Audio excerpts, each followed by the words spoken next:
বৈষম্য বিরোধী ছাত্র আন্দোলনের দেয়া ৯ দফা দাবির সঙ্গে সংহতি জানিয়ে কেন্দ্রীয় শহীদ মিনারে সমাবেশ করছেন সর্বস্তরের চিকিৎসক ও মেডিকেল শিক্ষার্থীরা।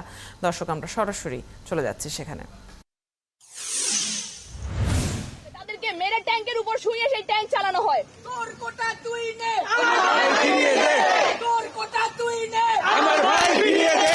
তোর কোটা তুই নে, আমার ভাই ফিরিয়ে দে। ছোট বাচ্চা যখন হেলিকপ্টার দেখবে জানালা দিয়ে, হেলিকপ্টার থেকে যে ফায়ারিং করেছিল তার কি কোনো বিবেক বোধ ছিল না? সে বাসাবাড়ির উপর ফায়ারিং কিভাবে করে?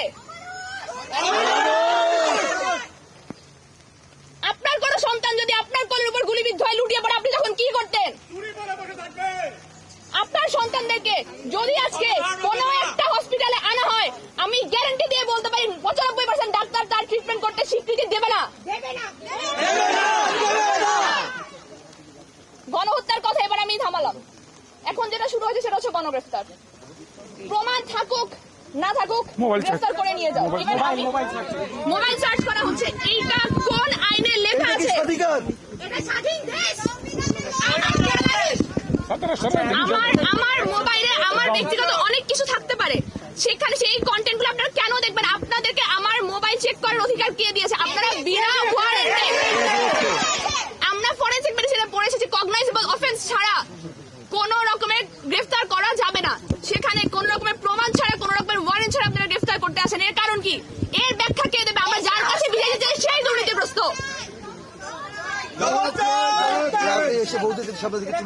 রাতের আধারে এসে ছেলে মেয়েদেরকে নিয়ে যাচ্ছে, বয়স্ক মানুষকে নিয়ে যাচ্ছে। এক মেয়ে পোস্ট করেছে তার বাবাকে ধরে নিয়ে যাচ্ছে, যেখানে তার বাবার সাথে কোন রকমের রাজনীতির বিন্দুমাত্র লিয়াজও ছিল না। এর ব্যাখ্যা আপনারা কি দিবেন? আমাদের যেসব শিক্ষকগণ আমাদেরকে সাপোর্ট দিয়েছিলেন, যেসব শিক্ষকগণ আমাদের পক্ষে কথা বলেছিলেন, তাদেরকে বদলি করে দেওয়া হচ্ছে। তাহলে তো এই আন্দোলন এখন প্রশাসন সংস্কারের জন্য। কোটা সংস্কার অনেক আগেই হয়ে গেছে, আমি স্বীকার করি, কিন্তু এখন প্রশাসন সংস্কারের জন্য আন্দোলন করতে হচ্ছে, আমাদের রাষ্ট্র সংস্কারের জন্য আন্দোলন করতে হচ্ছে, আপনার স্বৈরাচার থামানোর জন্য আন্দোলন করতে হচ্ছে, গণতন্ত্র ফিরিয়ে।